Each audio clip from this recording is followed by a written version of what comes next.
Live from the 607, it's the Ocho Duro Parlay Hour, where we're talking everything movies, TV, comics, and entertainment. Join in the conversation on social media with the hashtag ODPH, because here we go.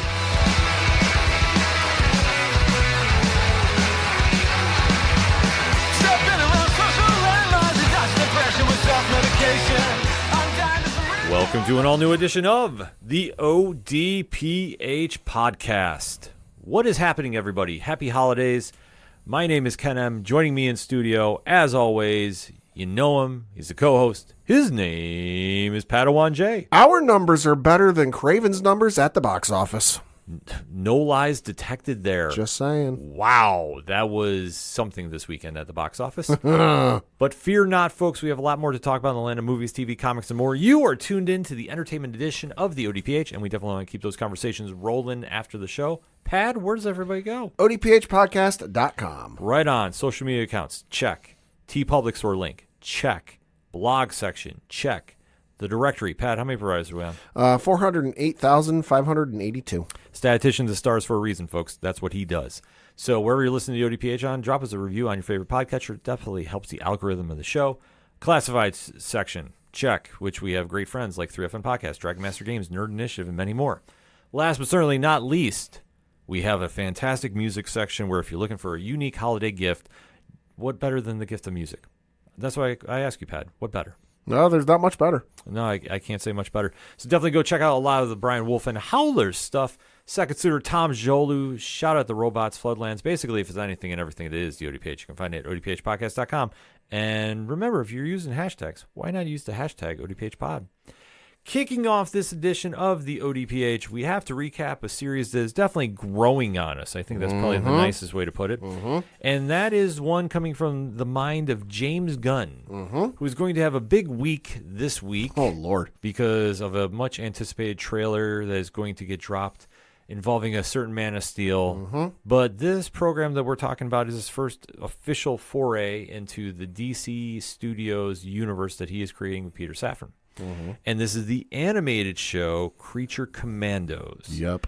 So it is a unique mix of themes from the Suicide Squad, meaning the supernatural. More or less, Rick Flag Sr., who's voiced by Frank Grillo, is taking a misfit group of superhumans that unfortunately are not on the right side of the law. And they're on a secret mission, and, well, wacky hijinks ensue. It is one that has a very simple plot per se, but is one that definitely is winning fans over each week with their episodes. Because it is a very unique concept, because it is something that the mainstream audience is not used to. Well, and especially, too, when you think of, like, when you hear the news of, like, okay, you know, they're going to reboot, and by they, I mean the folks in charge at DC, are going to reboot their universe. You know, they're going to move on from the Snyderverse. You know, they're going to move on from the Arrowverse. You know, they're going to do this one Marvel-esque, you know, I'm not saying they're copying Marvel, but hey, they're borrowing the formula. You know, Marvel-esque universe where, like, hey, there's movies, hey, there's television shows. They're going to intermix and intertwine in certain aspects, you know, and cross over in other aspects. You know, what do you, and this is me time traveling in the past, you know, what do you think they're going to start with? You might get some Batmans. You might get some Supermans, like saying that's going to be the first product out the gate that's going to lead off this universe, or even heck, Wonder Woman. You know, one of the big three in the DC universe. One of the Trinity. Yeah. I'd be struggling to find a fan, you know, and I'm not saying there wouldn't be at least one, but with the population of like 7+ billion people on Earth, it's a very small percentage of folks that would say, you know what, they're going to probably lead with Creature Commandos. Well, it's one that really shows that Gunn and Safran want to do something different. They don't want to do the same old thing at DC, and they really want to try exploring the universe, which has a lot of great characters that don't get this platform. Oh my God, yeah. So the fact they went with Creature Commandos, which is a very fringe group, if you will. I mean, it has very different interpretations in the comics. They are making the best of this series, and they are slowly winning people over because it is an adult humor cartoon. Oh, yeah. It's not one meant for kids, and I think this is really showing that they're willing to take some risks. This show is a risk. So to see where they're going 2 episodes in has been a lot. This third one, though, that we are going to talk about, is one that definitely generated a lot of buzz. Mm-hmm. So that is what we are going to discuss, and that is episode 3 entitled Cheers to the Tin Man. Mm-hmm. Now, if you're new to the ODPH, first and foremost, thank you for checking us out. And like we say, it always helps to drop a review on your favorite podcatcher. What we like to do is give you a spoiler-free statement of what we're talking about. Mm-hmm. Then we give you a countdown. At said countdown, you have to make a choice. Do you stay or do you go? If you want to stay, you're going to hear spoiler talk. You're going to hear theories. You're going to hear just whatever we truly thought of the show. If you have to go, pause the episode and jump back in after you catch this up, because we don't want to lose you, but we don't want to ruin anything for you in case you haven't seen the episode yet. Mm-hmm. So that being said, Pat, give me your spoiler-free statement on Cheers to the Tin Man. Thought it was a really good episode. You know, this is a group that outside of Weasel, you know, and Amanda Waller, I don't know a whole ton about. Obviously, I know who Frankenstein's bride is as a character, but in this particular portrayal, don't know a whole lot about her. You know, I know who Frankenstein is, but we haven't seen him, you know, in the show to this point, past a couple of flashbacks. So this is a crew and a cast that I'm kind of going into blind about. So to get a little bit of fleshing and a little bit of backstory on one of the main characters in this group, I thought it was really good. I liked the way they did the kind of intermixing the present time with what was going on in the past, and how each moment was kind of intermixing with what was going on at that time and point. Because a lot of times when you see flashbacks, you know, in a television show, a few times and probably more often than not, it'll have something to do with the story. But there's an even just as many times that it has absolutely nothing with what's going on screen, and it's just, hey, we're filling in backstory and we're looking to fill in time. That was not the case here. You know, it tied in wonderfully with the story, and it was a good episode. It was a very good episode, and like you touched upon, these characters are not exactly household names. Mm-hmm. You know, if I say Dr. Phosphorus, who's voiced by Alan Tudyk, Yeah. you don't know who that is. Nope. Arguably. Nope. Or Zoe Chao is voicing Nina Mazursky. Mm-hmm. You don't know who that is. Mm-hmm. You know who David Harbour is. Obviously, he's been a very high-profile actor. Yeah. He's voicing Eric Frankenstein. So when you're seeing this all get mixed together, along with a character like Weasel, who fans do know from the Suicide Squad movie, and you have the bride, who is a very unique character in her own right, voiced by Idra Varma. This is one you have to really establish to the audience, because all you know is they're on a mission. You don't know exactly why they're on said mission, you know, because it's Amanda Waller who's voiced against, you know, by Viola Davis. And you just know that, okay, they're going to business because they have to protect Princess Rostovik, who's voiced by Maria Baklova. Mm-hmm. So you don't know a lot more than that. So to get invested in this group, it's been a challenge. Uh-huh. This episode, they focused on one character. Yep. And I thought they nailed what they needed to do. Oh, yeah. And I think that it really made that moment that when this all unfolds as they're trying to defeat their threat, it amplified it that much more. Yeah. Because you got connected with a character finally. So you really got a fun backstory, and James Gunn does what James Gunn does best. Well, and let's face it, this episode focused on a character that when you talk about Creature Commandos, and it's kind of like base explanation, you know, it's a group of monsters that do essentially go into missions and do what humans can't. Mm-hmm. G.I. Robot isn't exactly on that, you know, list of folks that I'd call a monster, you know, at least not in terms of like, okay, we have the Bride of Frankenstein, you know, we've got, you know, I forget the character's name, but the fish lady. Yeah, Nina. We've got Nina. Like, okay, obviously makes sense. And then you've got a robot. Like, okay, that's not exactly monstrous, but like, okay, what's the story here? Yeah. But I thought they really fleshed out the story, and it really gave a very entertaining episode. And it also amplified what happened at the end, too. Mm-hmm. So there's a lot to break down with this episode. So that being said, it is spoiler talk time. So pad 3, 2, 1. Let's go. Like I said, I thought the episode was really good. There was a nice blend of like filling in the past and kind of what the character was, and in this instance being G.I. Robot, and kind of filling in the backstory of just like, okay, how did he get to this point and what is going on with this guy? You know, and the overall episode was a lot of fun. Yeah, this definitely was a lot of fun. And this is where James Gunn really excels at. Mm-hmm. That he gets obscure characters, and he finds a way to bring them to the masses and really makes them connect. This is the whole reason why Guardians of the Galaxy worked for Marvel. Yep. He has a way to do this, and especially with taking lower-tier characters, there isn't so much consequences if you want to take risks with them. Mm-hmm. There's certain things that you can't do involving Batman. It is what it is. Yep. Superman, same thing. Wonder Woman. But if you want to go and really flesh out the story of G.I. Robot, who the pop culture audience doesn't know, you can really take some liberties. And that's what he did here. And that's what made his journey this entire episode that much more impactful. Because where we start things is a flashback to World War II. And if you know your DC Comics history, you marked out at this moment. Oh, I did. Yes, because we see that G.I. Robot is joining a certain battalion that is fighting the Nazis in World War II. And as we see, who is this company he's with? Easy Company. Yes. Who's led by who, Pad? Sergeant Rock. Yep. The legendary Sergeant Rock. So you think G.I. Joe, Sergeant Rock outshines him during that time. I'm just saying, like that whole era, Sergeant Rock, who I've heard rumors they're talking about doing a live action movie with. Ooh. So take it as rumors. Like I say, I'm not saying it's official, but they're talking about doing that. They really showcased this and really showed what G.I. Robot could do. Because as they're walking into an ambush, they get picked off, and G.I. Robot does what he does best and lays everybody out. Yeah. Hit the deck. Yeah, so it is kind of a very over-the-top violent scene, but it works. It's World War II. Yeah. But it plays into him winning over the Easy Company. Yeah. They're going out having drinks after. Which I'm like, okay, logistically, how does this work with a robot? Yeah, but I don't know. But it makes sense. Like, that's the whole thing. Everything about this makes sense. Yeah. So you can't fault it because, there's a camaraderie that he saved their lives. Yeah. So if you have that camaraderie, you're going to go celebrate that. And then they time jump a little bit to the 60s. So the government does something a little left field. And Pad, what do they do? Well, so at this point, G.I. Robot is decommissioned. You know, he's not exactly being used for theater war. He's a little dated at this point.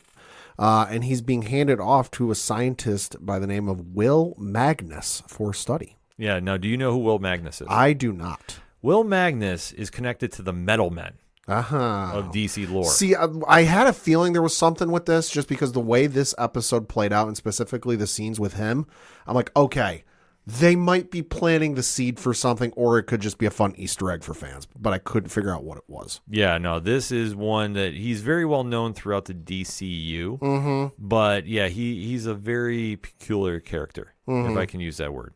But yeah, like I say, he's most associated with the Metal Men. Okay. And so seeing that Easter egg, I marked out because I'm like, this shows how much they're paying attention to the history of the DCU. Has appeared in a couple other properties, video games, film, and TV.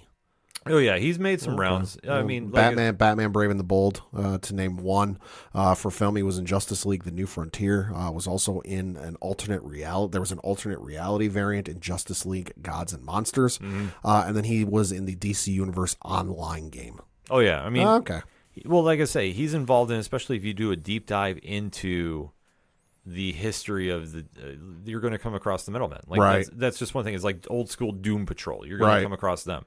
So to see this play out, like I say, I had a moment where I was like, yeah, okay, here we go. Right. So, right. This is the moment, like, especially with him, and there was the plants in the background where like they was talking to him. I'm like, all right, this feels like it could be something. This feels like it could just be an Easter egg. Yeah. So it definitely was a fun moment. So we see that obviously if he's getting involved there's going to be an upgrade, if you will. And then we do another time jump. Yep. And we go to the 90s. Oh, hell yeah. And then this is where things go a little crazy. Pat, I'm going to let you take this. So he's found in an antique shop by a collector by the name of Sam Fitzgibbon. And who is voicing said Sam Fitzgibbon? A very familiar voice in the James Gunn universe. One Michael Rooker. Okay. I'm sitting there and like I didn't have time because the episode was moving so quickly, but I'm like, I know this voice sounds familiar. That's why. Okay. Yep. So he buys G.I. Robot, takes him into his home.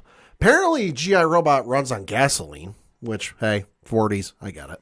And he's basically, and G.I. Robot comes to life for the first time in what feels like it might be a couple of years at this point. And he goes, hello, sir, and he salutes, name and rank. He's like, my name is Sam Fitzgibbon, no rank. And then he goes back and forth having a little salute off with Sam. Well, then Sam, it's like his new best friend, so he wants to take him everywhere and do everything with him. He's like, hey, I got this meeting I got to go to. Why don't you come with me? And G.I. Robot's like, yeah, sure, I'll go with you.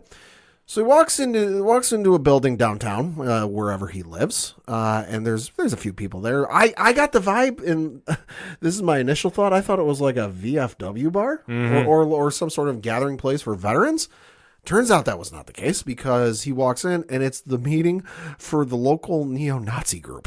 Yeah. And they don't say neo-Nazi, but like, this is the meeting of the American Socialist Party. And I'm like, and at that point I went, uh-oh. Oh, yeah. Because we know what G.I. Robot's programming is. Kill all Nazis. Mm-hmm. And the Socialist Party are Nazis. Mm-hmm. And the flag rolls back, and you see that infamous flag that was flown in Germany during, that regime. Mm-hmm. And I went, uh-oh. I know how this is going to go. And if G.I. Robot were a human, you would have saw the pupils dilate really small. Yep. So his programming rightfully kicks in. Oh, she kills everybody there. So once he's done killing everybody, including Sam, he is arrested and he's sentenced to Belle Reve. I got to question this whole jury and this whole process. Yeah. Because like the whole thing leading off, the first scene we see with the trial, and we don't see the whole trial, but the one person is making the argument that he doesn't even meet like the base description of what the law says as a man. Mm-hmm. So I'm like, okay, isn't that enough to just like toss the whole thing out in and of itself? I'm not a lawyer. I don't know. He ends up getting convicted, though. Well, Pat, we just say it is what? Reasons. But it works in Apparently, this situation. Dick Wolf wasn't available for consultation. Well, like I say, it has to work in this situation because, it is what it is. You got to get him from A to B. Yeah, exactly. Like that's what I say. You have to get him there. And that's what it works, because he starts gaining dust in prison because he's there and doesn't really know why, but he's there. So he's revived when Amanda Waller initiates Task Force M. Mm-hmm. So he's part of this group, and now we jump to the present time. Uh-huh. And the group is now going to Victor Frankenstein's mansion because the bride and Nina were captured by the sons of Themyscira and Circe. Well, and we remember, bride went there for, what was it, the tiara or something last episode? Yep. Nina tagged along. They got captured. The crew went after her, and very quickly they realized, uh-oh, we messed up. Yeah. So once they go in there and they find the bride tied up. Yeah. Screaming. And why were you screaming? I was screaming at you to get the tape off of my mouth. Yeah, because they're now going to the castle. Because she tells them very quickly, everybody's left. Well, what about this person? Gone. Yeah. Like, we're it. So the team has to backtrack back to the castle to save the princess. Mm-hmm. And when they get there, it's already been taken over. Yeah. Midst of a battle. Yep. So in this situation, G.I. Robot has to be the deciding force here. Mm-hmm. And he winds up taking out everybody, which Circe does not handle well. No. Because her minions are now gone. Mm-hmm. She destroys G.I. Robot. Yeah. Rips the armor, like hits him with a blast, and the armor is just shattered, and there's nothing left. Right in front of Nina, who has been the most friendly teammate to him during this entire time. So it is one of those scenes, like it hooks you in that moment because you've gotten so attached to him, and he's a tragic character in the sense of like, you see how he was a war hero, and then now a prisoner, and now he's being used, and his journey. Yeah. And now you see it just to taken out, like it's a big moment. But when she goes through this, Circe winds up making the play for the princess. Yeah. And does almost kill her. Well, and the other thing too is the princess, the entire time the focus has shifted back to the castle, is running around in her nightgown, fleeing for her life, pleading for her life, and says to Circe, and let's remember, she's the princess of a admittedly small nation. Mm-hmm. Like it's not exactly like, hey, I'm the princess of this massive nation with like 6 or 7 million people who live there. Like, we've got a lot of stuff. We can do whatever you want. Yeah, Pokelistan. Yeah, so she like, hey, whatever you want. She says to Circe, she pleads with Circe, I will give you whatever you want. Mm-hmm. Like, what do you want? And all she says is, what do I want? I want you dead.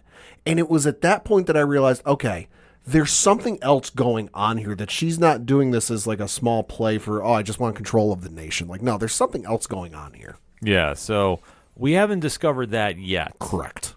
But I think with the ultimate goal is, I mean, Cersei wants to take over Themyscira. Could be. Like, she's a rogue Amazon. Could be. So, or, that deals with, I believe magic is the source of power. Yeah. So there is something there that's really driving her point to take over this nation.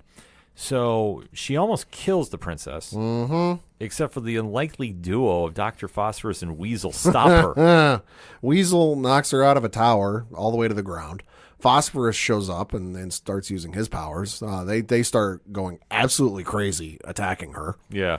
It's a cool scene to see play out because we've been really waiting to see this team cut loose. Yeah. And this is the first time, at least in my opinion, that they really did. I mean, we had Rick Flag do some good things, but other than that, it's been kind of so-so. I mean, the Bride has done some things as well, and then she's flexed her powers a little bit. Yeah, so we kind of have to see how this plays out.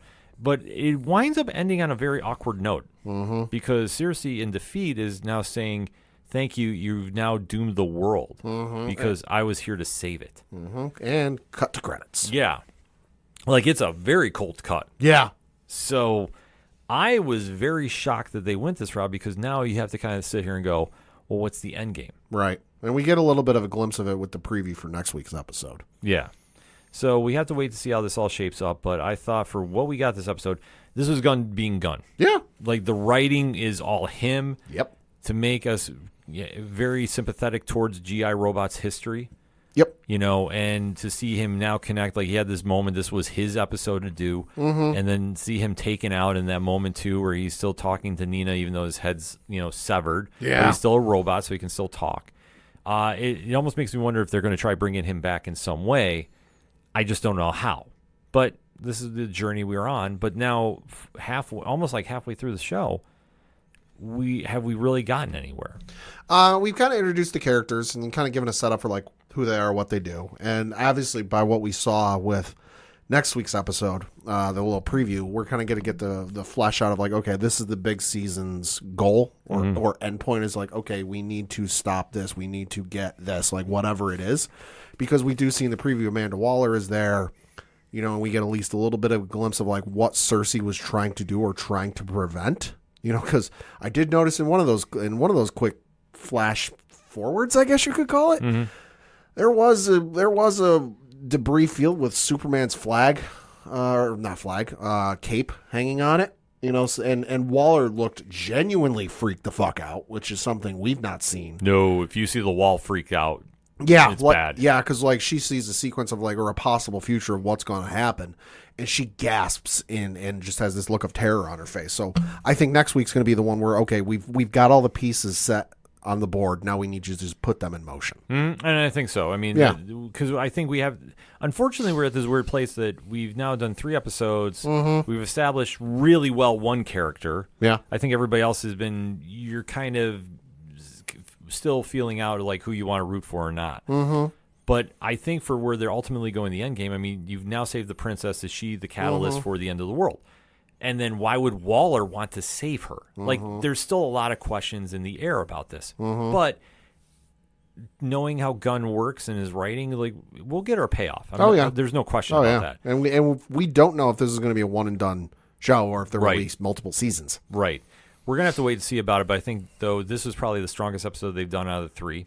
Easily. Oh, yeah. This one really moved at a good pace. It really gave a lot of the strengths of Gunn's writing and the acting too. The voice acting was really on point. Agreed. Yeah, I mean that's the one thing that you have to remember that because Sean Gunn, who does the voice of G.I. Robot, I mean there's so much that you can do being involved in voice acting and to maximize all the time on the screen that you can, especially with a robot that's very deadpan in his demeanor, like it's very linear, it's very just one way.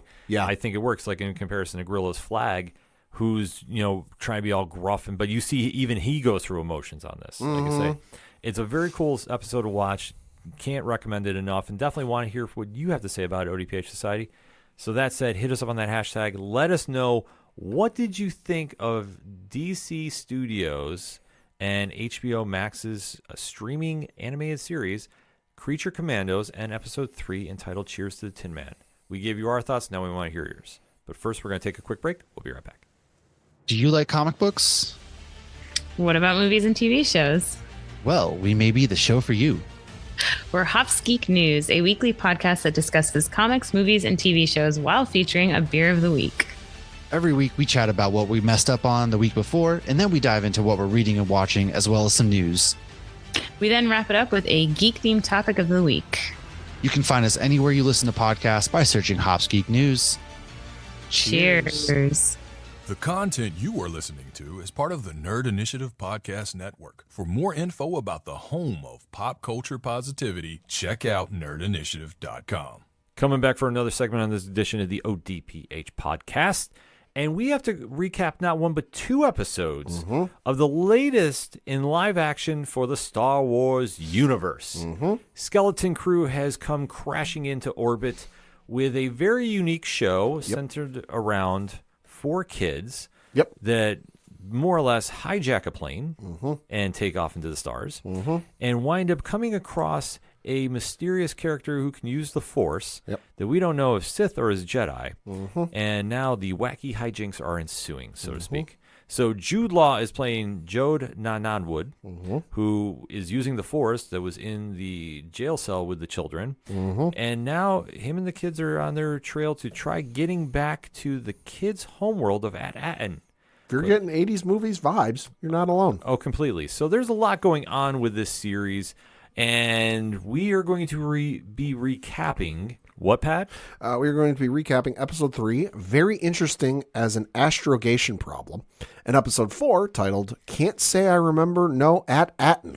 So that's the same setup as the last segment, spoiler-free, countdown, spoiler talk. So, Pat, give me a spoiler-free statement on these episodes. Episode 3 I thought was good. You know, it was a nice little bounce back from, the first 2 episodes and kind of a nice improvement on things. Episode 4 was okay. Feels like it was, a 2-part story that we'll get the payoff for in the 5th episode, just because there was so much going on with episode 4 that I'm like, this can't all end by the end of the time the credits are rolling on this one. But overall, they were okay. I fully agree with you. I thought episode 3 was the better one. I thought episode 4, there was so much moving parts. Yeah. That to see how it ended, it was like... That's it? Way too abrupt. Yeah. Like, I was like... Wait, this is how we're ending? Like, this is almost too much of a happy ending. And I don't have closure for it. So I really am not in love with that episode. We'll just put it out that way. Like, I don't want to use the filler word. Right. But it kind of had so many moving parts. It was like, maybe it was. I don't know. Which I thought is very, very gutsy for a series, especially knowing that there's only so many episodes left. 8 total. So there's after this week, there's 4 more. Yeah, so we're at the midway point and we end like that. Like, I don't know. Less than a month, the show will be over. January 14th. Hate to say it. But that being said, though, we are going to go into spoiler talk now. So, Pad, 3, 2, 1. Let's really talk. Yeah, so like I said, I thought the 3rd episode was very good. It was a nice little exploration and kind of a divergence from the first 2 episodes. Kind of built up on things and filled in some plot holes, I guess you could say. Episode 4 was okay. There was so much going on, and it really hit the accelerator and really took off very quickly. That I'm like, I had to actually rewind the episode a couple times going, wait, what's going on? Like, did I miss something? Did I look at my phone for a text message and possibly miss like a name of the planet popping up on screen? And like we said, there was just so much going on with the 4th episode that I just get the feeling that episode 5 is going to play directly into how 4 ended. Yeah, no, I fully agree. Like, I was left with episode 4 just really puzzled. Really, really puzzled. And just to see how it ended, it in my opinion, it just didn't have good pacing. Yeah. It was really all over the place. I'll agree with you for 4, yeah. Yeah, I thought that was really unlike what they did. I was not a fan of one camera shot, and we'll get into that. Okay. Which I think you have an idea what I'm referring to. Okay. But I thought for where we ended and being the halfway point, there's still a lot of questions going on, and I'm just not sure where we're heading. The other thing, too, I've heard described for episode 4, and I can't really speak to this because I haven't seen the show, is I heard somebody describe episode 4 as like the upside down world from Stranger Things. Okay. Kinda. Okay. I'll say kinda. Okay. Well, it's in that one well, okay, we'll get into it when we get there because I think I know what they're referring to. Okay. And I'll say maybe. Yeah, I mean, if you want percentage-wise, 35% maybe. Okay. I think I can see it if you really want to hammer into it. Okay. But I don't know necessarily if I buy that. Okay. Because where we jump in at episode 3, obviously the kids have now met up with the mysterious Jedi/Sith, Mysterious person. Crimson Jack, if you will. So on at Atten, all the parents are meeting because they've now been told, well, your kids are now in space because they've gone past the barrier. Well, in the one we even saw at the end of the first episode, the one kid, Wim, I think is what it was. His dad was standing there watching the kids take off. So presumably he's like, "Hey, bad news. Your kids are all off on a ship. I don't know where they are." So they've notified the authorities, or in this case, a security droid, who has gone out looking for them. And we find out that there's some sort of barrier surrounding the planet. And that because they've gone past the barrier, now I don't know if this is a physical, like, hey, you can't leave barrier, or he's just, describing the fake, barrier between, like, hey, this is outside my jurisdiction. Like if you were to go from one country into another, the cops couldn't necessarily arrest you. If you're in the U.S. and you go to Canada, the cops in the U.S. can't exactly arrest you in Canada. The Canadian one's got to do it, and then there's the whole extradition thing. I don't know what this barrier he's referring to is, because at no point did we actually see a physical barrier. Yeah. So he just talks about, hey, they've gone past the barrier. It's out of our jurisdiction. Sorry, can't help you. Yeah, I mean, this whole planet, and this is what the show is centering It's on. the MacGuffin. Yeah. Like, there is just so much involved with this, and we really don't know what's going on as the audience. And I will say this, are you intrigued by this, or are you kind of annoyed by this? I'm a little intrigued just because it's not like we're seeing one or two characters not in the main cast talk about this mysterious planet. Let's remember back to episode 2 when the kids showed up on that space station, and they went to pay for the food or the drinks or whatever it was with the old Republic credits or High Republic credits, and everyone lost their goddamn mind. Like, whoa! Like they started charging surcharges and fees on top of whatever they were charging them for the food, and then one of them let slip where they were from, and you saw every head in the bar go, wait, what? Yeah. So there's at least a little bit of an intrigue on my part of like, okay, what's the story with this place? Why does everyone know what this is? Because it's almost like a folklore or one of those urban myth type of things. We're like, okay, if you mention Bigfoot, everyone you mention Bigfoot to is at least going to have some sort of picture in their head of Bigfoot and what it is. It feels like it's almost of that sort of thing where like everyone knows what it is. No one has seen it. And there's kind of the jury is out if it's real or not. Yeah. Like it's so that's where my kind of intrigue and curiosity is like, okay, what's the story with this? But am I sitting on the edge of my seat waiting for 9 o'clock on Tuesdays going, gotta find out the next part of the mystery with this plan? No, I'm just like, okay, this is what's kind of keeping me hooked, because the whole stuff with the kids, it's fine, but it's not exactly my cup of tea. Well, right. That's one thing. I mean, it's nothing against the actors involved. Right. It's just, I think how it's written, it's very 80s vibes. Yes. It's very... The description I saw from the folks who saw the trailer at, I want to say it was Star Wars Celebration or whatever it was, comparing it to saying it's Goonies in space. I'm like, yeah, that's accurate. No, it's completely accurate. Yeah, that's about as spot on as you can get. Yeah, because like I say, we have the 4 kids involved, Wim, Firm, KB, and Neil, who's the breakout character because he's the one that looks like the elephant esque practical effects. I want to harp that. That's not CGI. That's not motion captured. That's a real practical suit. Yeah, which I mean, listen, they're doing the best they can with the material, so I'm not faulting them. No, the kids are fine. No, because what they're doing is like they're acting accordingly to what's going on, and that's Jode is now helping everybody escape.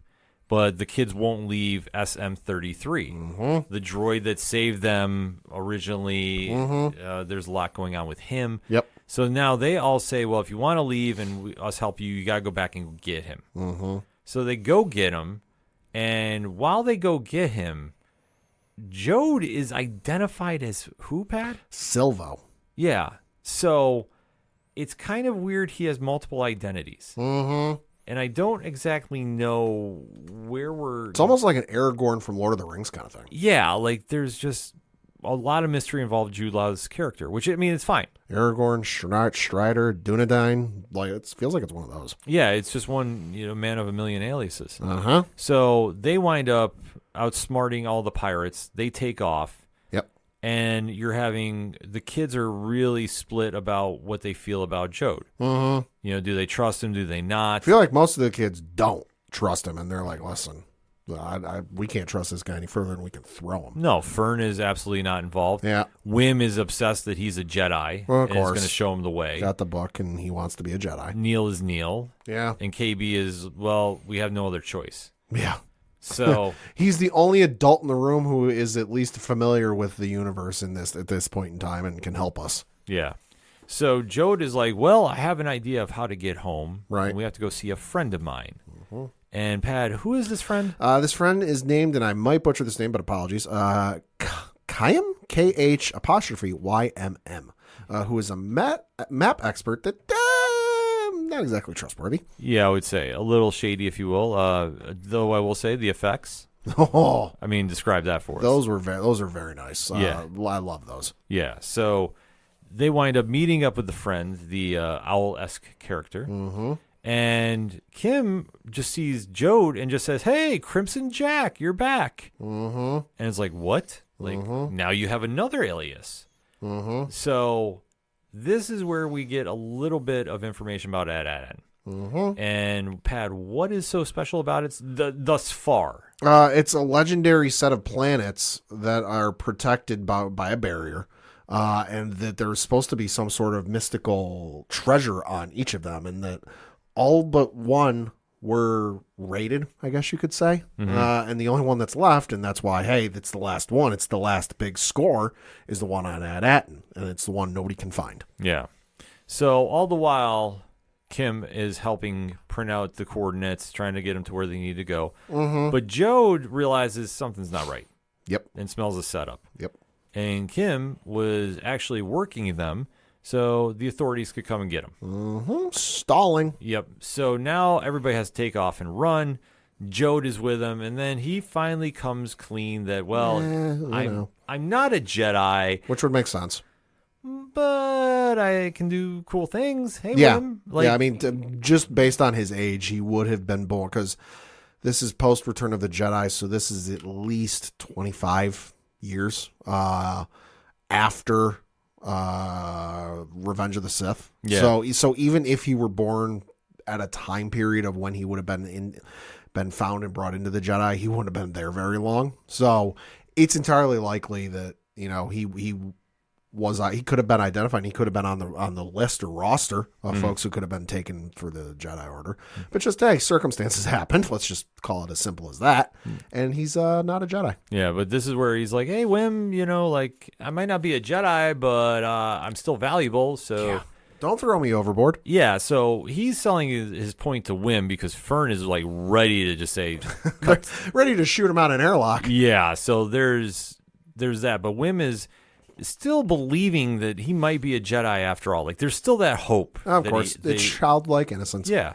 So it's agreed that we're going to work together and to get where we need to go. Uh-huh. But then this is where things get a little interesting because we see a certain fighter jet. Mm-hmm. And Pat, what is that jet? X-Wing. Yep. So we see a Commander Kent show up and is talking with Kim about where everybody's going. Mm-hmm. And Kim's response is, you wouldn't believe me if I told you. Which is, given where they're going, accurate. Yeah. So that's how episode 3 wraps up.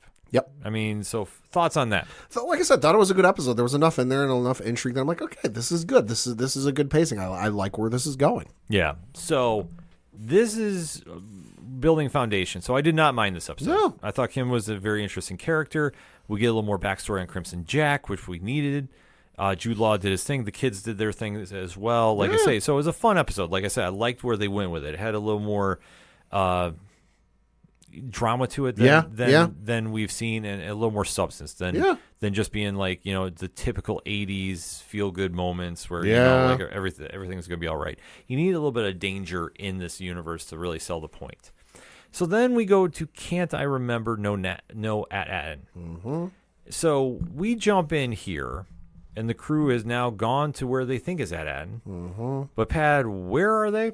It's a war-torn. It's a planet that turns out it's not AT-AT, and it's a war-torn version of it. Yeah, so at Akron. Yeah, so they're in the ballpark, but they're not. They're not in their seats. Right church, wrong pew. Yep.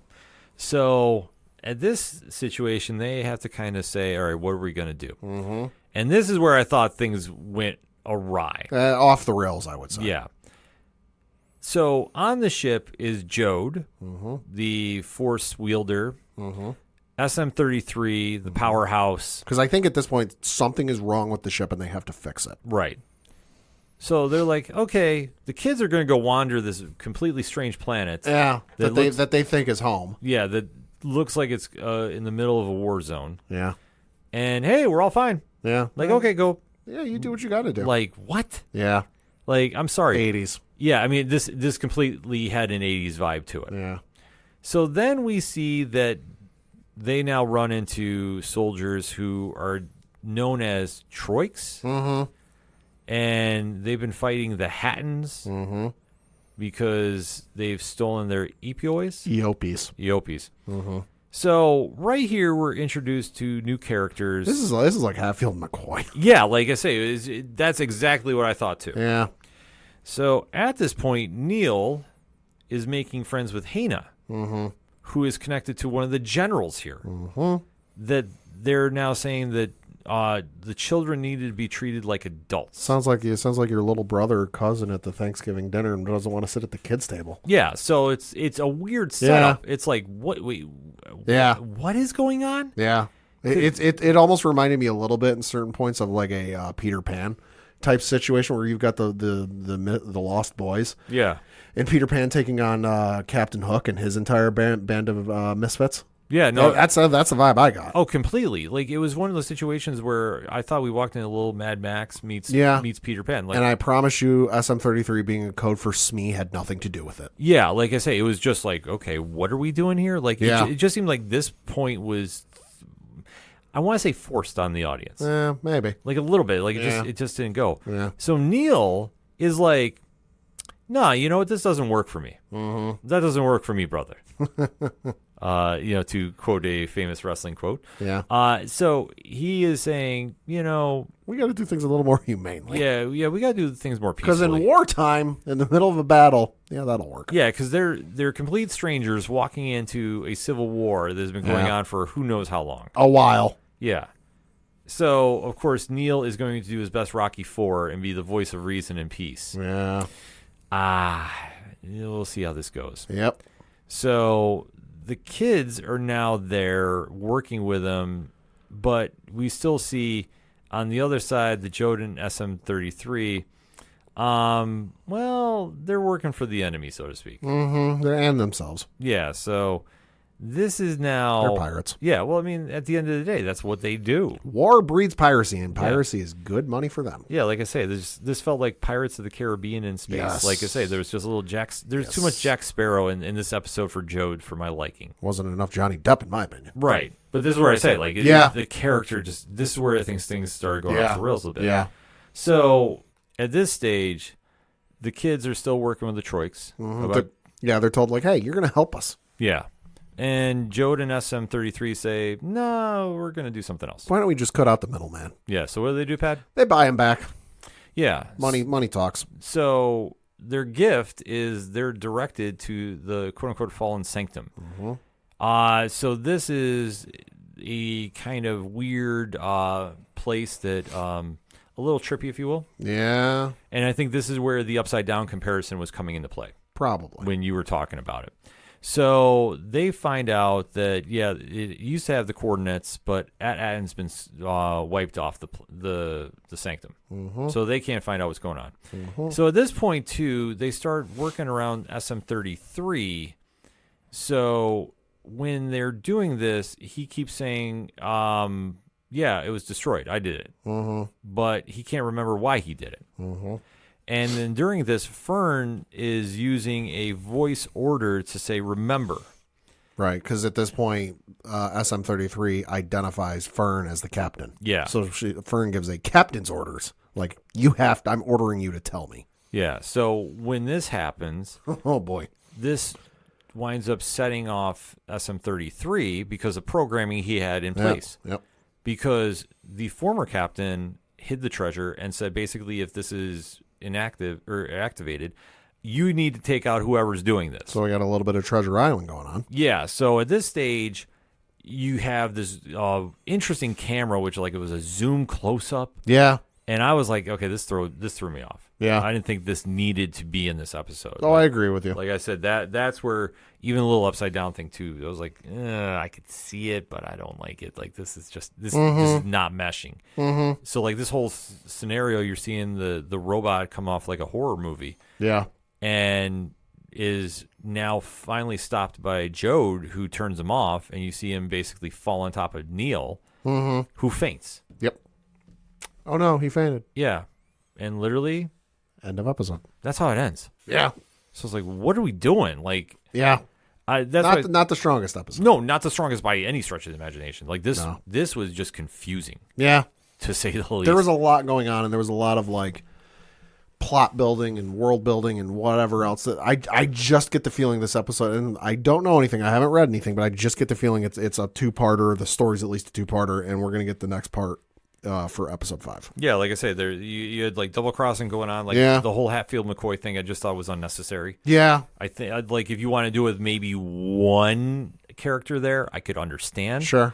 But it seemed like you just tried adding too much onto the plot. It made it too Well, busy. and to fill out the episode, just because there was that whole thing with the Yopis and the fighting, and you got to help us, and yeah, and the MacGuffin is like all wiped up, and go like, hey, we paid for him. yeah, We got him back. yeah. So it's like So what was the purpose of like the last 15 minutes? Yeah, so it's like, yeah, they're working behind the scenes with the enemies, got them back. Like, it was just like, what are we, like, we just are wasting time. It was almost like you take the plot from Ocean's 11, the George Clooney version. Yeah. Where like they go explain the whole thing, and they're getting ready to like infiltrate the Bellagio casino. And then all of a sudden you just see, pick a character who's not in the movie or whatever, like Chris Rock or something like that. Like, hey guys, I bought the casino. Yeah. Money's ours. Yeah, it's just like, what, like, this just seemed too busy. Yeah. Too busy, too trying to force things to happen. The upside down, fallen sanctum nonsense. Yeah. Not my cup of Java. Really was not in love with this episode. Like, it was what it was. The Neil thing is fun, I guess. Yeah. But, you know, like I say, I've seen this before in the 80s many times. Yep. Final thoughts on both these episodes, Ben? Third episode was great. Fourth episode was okay. I'm going to reserve like final judgment on whether I loved it or hated it until next week's episode. You know, right now I'm in the camp of it wasn't great. Could be a case of we get episode 5 and it fills out the rest, and I'm like, hey, you know what? It actually wasn't that bad. But for right now, episode 4 wasn't that good. Yeah, I have to agree with you. I mean, I think there's a lot to be said about this. Episode 3 was a lot stronger. Four was just busy. Yeah. I hope we get a payoff for the next week's episode, because if we don't, it's going to be, we've hit the halfway point, and what are we doing? And we're going to have to really light speed to the end unless you are going to extend this to a second season. But I'm still sticking to my guns that episode 8, they're the ones who find Ahsoka because of reasons. Okay, could be. So that being said, here's up on the hashtag ODPH Pod. Skeleton Crew, episodes 3 and 4. Let's talk about it, shall we? We're going to get one last break in. We'll be right back. Hey, this is Scott Snyder, and you better listen to the ODPH podcast, or I'm coming for you, and Batman is coming for you. Coming back for the final segment on this edition of the ODPH podcast. Pad, what you got? Just 2 things to talk about. One of them DC, the other one Marvel. And the DC one is we got a bit of an announcement from James Gunn. No, it's not the trailer. That one's coming tomorrow as we record. But we did get a tweet from James Gunn. Quote, exciting news out of DC Studios today as Clayface, a DCU story from a script by Mike Flanagan, has been officially greenlit. Clayface premieres in 2026, close quote. Now, we don't know if this is a movie, or if this is a television show. A lot of the trades, Variety, Hollywood Reporter, Deadline, are saying it's a movie. But I just want to note, in Gunn's tweet, it doesn't say. It just says it's a script and it's premiering. That could mean a multitude of things these days. More than likely, it'll probably be a movie of some sort. Whether it'll tie into the Matt Reeves verse or it'll tie into something they've got coming down the road. I'm leaning towards something James Gunn and Peter Safran have coming down the road, just because Gunn's the one who's announcing it. But yeah, we got the Clayface movie coming soon, or show. I will say this. I think it's going to be a TV show. Okay. Because I don't think that they're going to want to do special effects for that kind of great length of time Sure. for a movie, and especially have it rival Batman. Sure. That's the only reason I'm going to say I think it's live action. I would not doubt could that be. they do a show a la The Penguin. Okay. I know there's been a couple content creators I've seen that said the rumor that Eve Carlo from The Penguin would be playing Clayface in this or have some connection to it. I think that would be the play to do. Okay. Because I just for right, like as I'm seeing it right now, like my gut instinct is like I don't think they want to mess with anything that is in that universe unless Matt Reeves signs off on it. And I think Reeves would be like, well, why are we going to do a villain movie? Right. Instead of just focus on this. So we don't know too much about the project other than, hey, it was announced and Mike Flanagan is attached to it. Looking at Mike Flanagan's IMDb page, when you look at the known for portion, he's known for being the director of The Life of Chuck, which came out this year, was the director for 10 episodes of The Haunting of Hill House, one TV miniseries, was a director for 7 episodes of Midnight Mass, another TV miniseries, and then was the director of 2019's Dr. Sleep. Now, when it comes to the writer portion of things, well, I mean, if you know anything about these properties and kind of what they are, you kind of get a vibe for what it might be like. VHS Beyond, I mentioned The Life of Chuck, was part of The Fall of House of Usher, Midnight Club, Midnight Mass, The Haunting of Bly Manor, Dr. Sleep, The Haunting of Hill House, Gerald's Game, Ouija, Origin of Evil, Before I Wake, Hush, Oculus. So a lot of horror stuff. So could do Clayface that way. Maybe a little bit of a psychological horror, a little bit of a keep you on the edge of your seat, don't know what the hell's going to come at you. No idea for casting. If I could throw a hat in the ring, and I know it's a long shot because, boy, this would be a hell of a play for him, but I think it'd be interesting. Cillian Murphy. Oh, okay. From Oppenheimer. I think he could do good with the role. That would be something. I mean, well, we'll have to wait and see, though. We'll have to wait and see. The Marvel bit of news comes to us courtesy of the folks over at Deadline, and we have another returning actress or actor or actress to Avengers Doomsday. It's like a reunion, high school reunion in this movie. And that is Haley Atwell is reprising her role as Agent Carter in the upcoming Marvel movie. And the article reads, quote, exclusive. With Chris Evans likely reprising his Steve Rogers role in Marvel Studios' Avengers Doomsday, it looks like his former partner in crime will be joining him in the new Marvel movie. Sources tell Deadline that Haley Atwell is expected to reprise her Agent Carter role in the film, which Anthony and Joe Russo are returning to direct and Marvel president Kevin Feige on board to produce. Marvel did not respond to comment, and plot details are unknown at this time. The film will bow in theaters on May 1st, 2026, close quote. Well, I'm not really surprised. I mean, I think for what they're trying to piece together for Endgame, I'm sorry, Secret Wars, I think they're trying to make Endgame 2.0. Probably. And you're going to get everybody that's been MCU in there. Yeah. And, I mean, I don't know. Wait a minute, we're going to get Terrence Howard? I think you're going to get, like, think left field. Okay. Because you have to really think. Robert Downey Jr. is coming back. He's playing Doom. Yeah. Which I still think, I'm sticking to my guns about this, he's not going to be the real Doctor Doom. No. It'll be a possession type thing. This is how you get Iron Man. No, I think it's going to be, oh God, it's been a while since I've seen the movie. What are they called? The Incursions? Or whatever that they set up in Doctor Strange 2. I think it's going to be one of those that he came from. It is a Doctor Doom, but it's not that universe's version of Doctor Doom. Yeah, well, I mean, the whole thing with Secret Wars, you're going to deal with the multiverse. It's going to get messy. Yeah. You're going to have something there. I would say this. I'm holding off any real expectations until I see Fantastic Four next year. Okay. Then I will have a much better vision about what we're doing here. Okay. So, but it's still, I mean, I'm guessing time travel is going to be involved in. Time travel is absolutely. If Peggy Carter is coming back, and let's just take the report at face value, black and white. Peggy Carter is coming back. She dies in Winter Soldier, which is many, many years ago in this timeline. So time travel is absolutely involved. Well, is involved, and especially we don't know Chris Evans' role. True. We've heard it's Steve Rogers. I know a running theory was Nomad, which let's hold off on that one right now. Because I could see that it's like Doom goes back in time and kills Rogers before he can be the super soldier. Could be. And that's where you see Peggy Carter's character. Gives him a flat tire before he can get to the recruiting office. Yeah, something like that. Never makes it. Something like that happens. But yeah, so that's the news I got for this week. Yeah, it's been a little quiet because of the holiday week. Yeah, so, everyone's on vacation already. yeah, because I mean, we could go into about Craven, but let's not. Let's have a joyous holiday season. And you know what brings me joy? Listen, all I'm going to say about Craven, I've not seen one of the Sony villain verse movies. I'm going to keep it that way. Yet we're gonna make that happen. Listen, we'll I tell you this: once live stream for The Cure comes around, we'll make it like a stretch goal, and if we hit a certain dollar amount, I'll consider it. Okay, that's on. I'll consider it. This is on tape. Oh, it is. Yeah, no, I'll agree to that. That once live stream for The Cure comes around, if we hit a certain dollar amount, I will watch one of the Sony villain-verse movies. Done. Okay, we're working on this after the show. Yeah. Oh, I love this idea. Okay, let's roll. But like I said, to bring me joy, we got to talk some comics. We do. Big week at the shops this Yeah. week. Monster week. Yeah. So, Pat, what are you picking up? So I'm picking up Superman Action Comics issue number, God, what are we up to? 1080. Mark Waid still writing, and the description of this is Brawl of the Supermen. As the Phantom Zone prisoners rain down upon our heroes, only the House of L stands in their way. And Superman will not go down without a fight. It's the brawl to end all super brawls in this penultimate chapter of the Action Comics Weekly. Plus, Supergirl makes a final appeal with hopes of saving the universe. This cover, absolutely fucking nuts because, well, there's a skeleton on the cover. They're wearing a super outfit. Who it is, we don't know, but it's still a hell of a visual. Yeah, no, this whole series that has been going on, too, because it's been weekly. Yeah. Like, we have to remember that.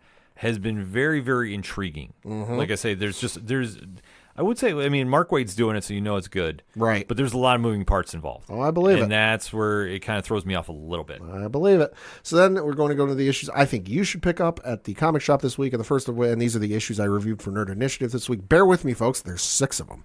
The first of which is Gargoyles Winter Special. This is from Greg Weisman and Nate Cosby. This is the one, if you go to the Nerd Initiative YouTube page, Tom and I interviewed Greg Weisman for this issue back, last week, 2 weeks ago now? A couple weeks ago now. On the description of this is Disney and Dynamite present a very special Gargoyles holiday treat, Bronx's Silent Night.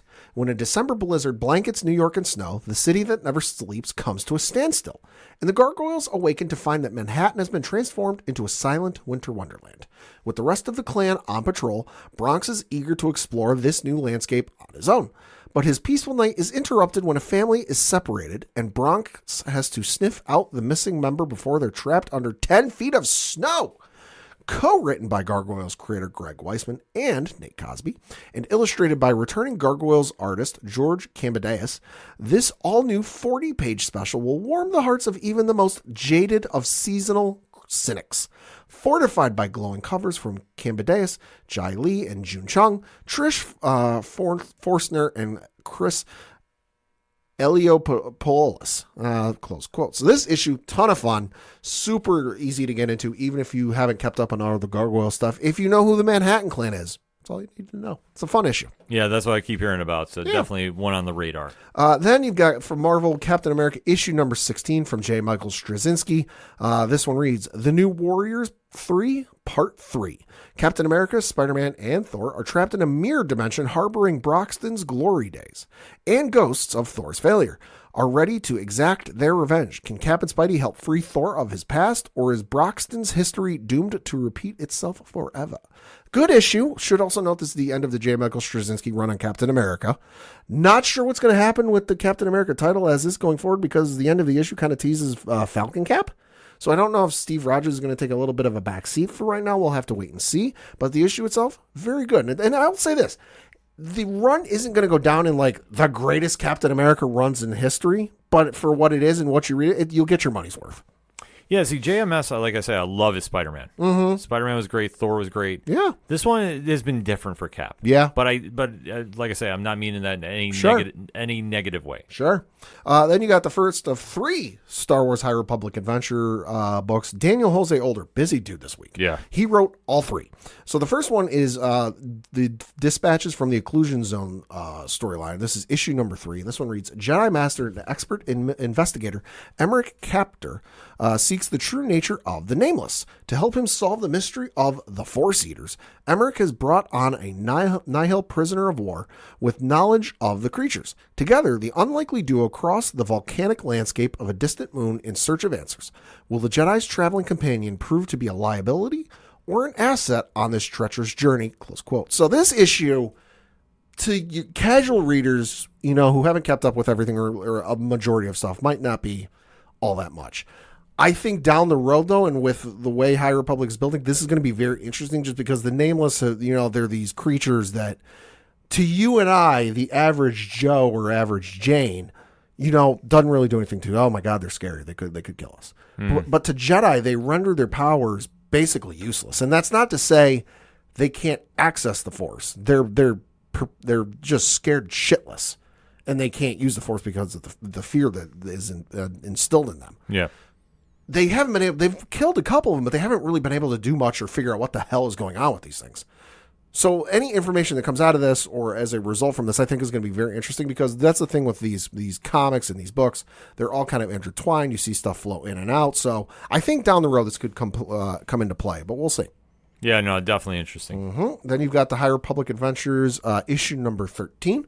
Again, Daniel Jose Older wrote this one, and this one, it reads, Padawan Ram Jamaram and Jedi Knight Farzala Terabal have begun gathering brave fighters to repel the Nihil's invasion of Valo.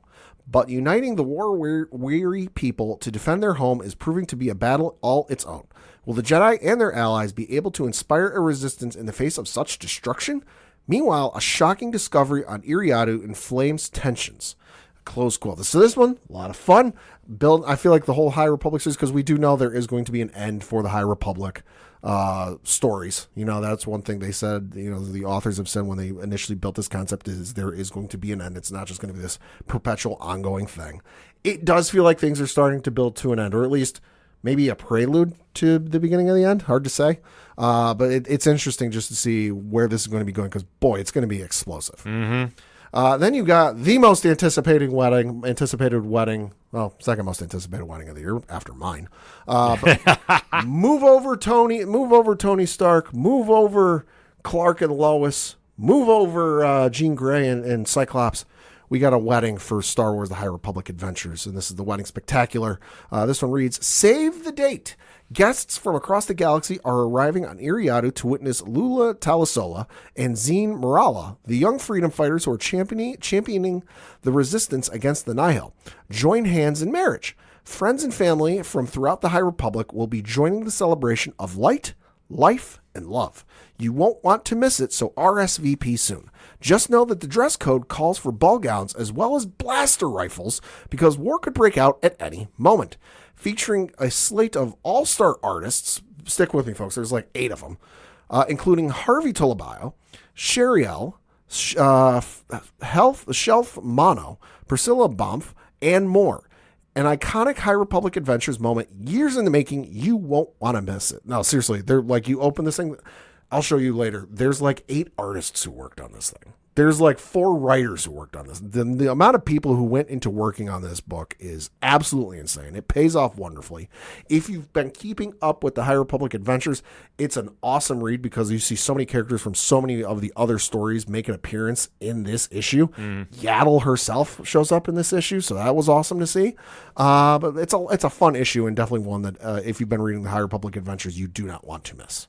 That's cool, man. And lastly, and certainly not leastly, my opinion, the biggest issue at the comic shops this week because a lot of things coming out of this one. Holy shit. Ultimate Spider-Man issue number 12 from Jonathan Hickman. And this one reads, A Very Merry Spider Christmas?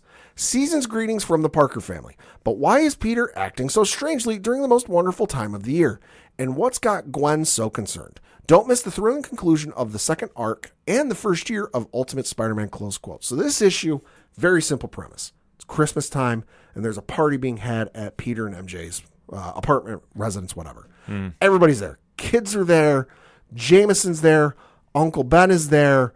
Mary Jane's mother makes an appearance, of all things. Hey, yeah, in this universe, she has a relationship with her mother. Interesting. Yeah, mother's got some issues going on in her life, so that definitely makes for an interesting plotline. But good Lord Almighty, the ending is the bombshell. I don't want to say it on air because this is one that you should read for yourself. I read it and I went, holy shit, because you get that. There's a little 1-page epilogue that I went, oh my God, because it doesn't mean good things. And I put it this way, given how it ends, I don't know how they're going to get out of this They Yeah. will, because, hey, it's a Spider-Man comic. But, whoa, you don't want to miss this one. Yeah, Ultimate Spider-Man, obviously the premier Marvel book right now. The premier Spider-Man book right now. Oh yeah, hands down. You can't dispute that. For me, I did 9 reviews this week, Oh, so Jesus. I will just keep it very short and sweet because there's a lot to go. If you want even more picks, nerdinitiative.com. Over 50 reviews on site today for New Comic Book Day. But kicking off one for me, as an old school Jack Kirby fan, seeing the New Gods come back to DC, that has been one that I've really been intrigued with seeing because it's much in the same vein as the Eternals, the Inhumans. Like, they're interesting characters, but to do them in an actual series, Right, is tough. Okay. But you have to remember, Jack Kirby created Darkseid. Like, That's true. This all comes from it. That's true. So Ram V is picking up the runs here with Evan Cagle. Jorge Fornes is doing 4 pages of art. So he's on the cover for it. So it's just 4 pages. But they're still very, very good, though. I don't want to take anything away from that. And Francisco Salega is on the coloring. And Tom Napolitano, probably the best letterer in the game right now, in my opinion. But like I say, I can go back and forth. Phenomenal book. Like, this is one that if you don't know anything about the New Gods, the only thing I did not like about this is it did not give like a new reader's like introduction. Okay. So you might be a little lost, but if you a little hard to get into. But if you know your DC lore, like me, I've read this for eons. This was right up my alley. Right. So I was like, okay, I was super happy with how this is. Very interesting concept the Ram V and company are doing for this, but it's a very, very cool book. Okay. Interested to see where we go after this. After that, though, was Absolute Batman number 3. Scott Snyder, Nick Dragata, Frank Martin, Clayton Cowles. What can you say? It's amazing series what they're building up. A really interesting take on the Dark Knight and his rogues. This one deals with Selena Kyle first coming into the picture. So this is one that, like I say, it's very cool to see. But it also you see a different side of the Black Mask than you have ever seen, and a deal is struck that you don't want to miss. Like, just top level stuff here. So what you're saying is he doesn't emulate Ewan McGregor. No, Damn. not at all. Damn. Next up for me, Skybound Entertainment, Image Comics, G.I. Joe number 2. Hey. So this has been nonstop action. Joshua Williamson and Tom Riley are doing big things over in this book. Another show stealer here. Phenomenal issue. You definitely don't want to miss it. Like I said, the Energon universe is rolling now, and G.I. Joe is making a run for Transformers, in my opinion. Like, it's being the best book at the shops. One from Dark Horse Comics that is just getting started. Scott Snyder, Frank Thierry, and Tom Hardy. Yes, that Tom Hardy. Arcbound number 2. Ryan Smallman's on art. And this is a sci-fi epic going a lot of places. It is a little over the top with the violence, which I'm not bothered by. I've known some people online were kind of a little taken back by it. But, But listen, the story is just picking up steam right now, going a lot of places. 12 issues, I believe it's going to be. It's going to be worthwhile. Like I say, I'm very intrigued by the story, but this is very sci-fi. So I want to stress that, but I still thought it was a fantastic issue. Next up, a little bittersweet one for me, Paranoid Gardens number 6. So this is Gerard Way, Sean Simon, Chris Weston, Dave Stewart, and Nate Picos. This is the closest that we've gotten to DC Vertigo since the line originally wrapped up shop. Oh, okay. It's weird. It's quirky. It's emotional. It's a throwback to the 90s for me. Sure. In its premise, but it's a fantastic issue. You find out the fate of the Gardens and Lowe and everybody that's going on with there, and it's just like over the top stuff, but it works, and I hope they come back to this universe at some point. I really do. Next up is one from Milestone Media in DC Comics, the Milestone Universe, The Shadow Cabinet number 2.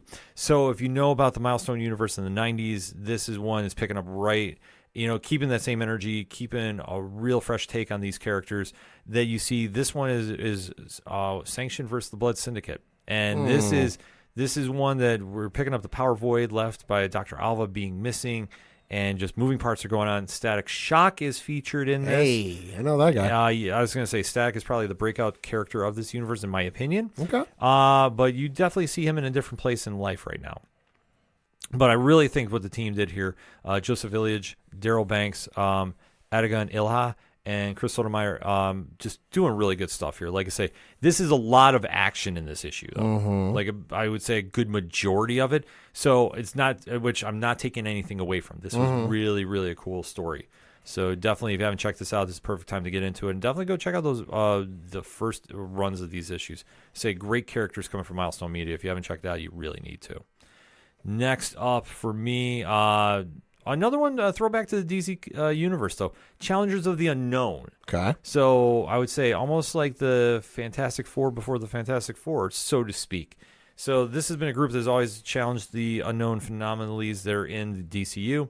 But now they're part of the JLU that's going on. So they're tied in with the Justice League and showing Pad the cover right now. Ooh. And they got a little bit of backup. Yeah, I'd say. So it's a good start for the series. I want to really see where this goes before I'm really sold on like if I'm in where I'm going with it. Because like I say, it's not a bad issue by any stretch of the imaginations. But I'm really kind of want to see where all the pieces fit. Like I say, right now they're kind of really scattered over the board. But it was an issue that definitely had my attention. So definitely think you should give it a read too. And then next up, another one DC had a monster week this week. All Along the Watchtower, The Question, #2. So Alex Segura, Cian Tormey, and Renee Montoya has now been put in charge of security at jail Watchtower. Okay. And a certain villain is running rampant, and there's been a murder there at the jail Watchtower. Oh, boy. So Sounds like a plot for Knives Out. yeah, so there's a lot of stuff happening here, but it's a really interesting series, and I love seeing Renee Montoya get into the spotlight here. Absolutely. Fantastic character, and especially now that she's the Question, they're doing really, really cool things here. And then last but certainly not least, Batman, Superman, World's Finest. Fran Galan is stepping in for art duties with Mark Waid, and I'm just showing Pad the cover. Yo, I need that framed. Yes. So I would love that on a poster without all the text on it. Yeah. Because that'd make an amazing poster. Yeah, if there's a virgin cover of this, I definitely want to get it from Dan Mora. This is a quick synopsis is Batman and Superman are missing because of reasons. Okay. They explain in the book. Sure.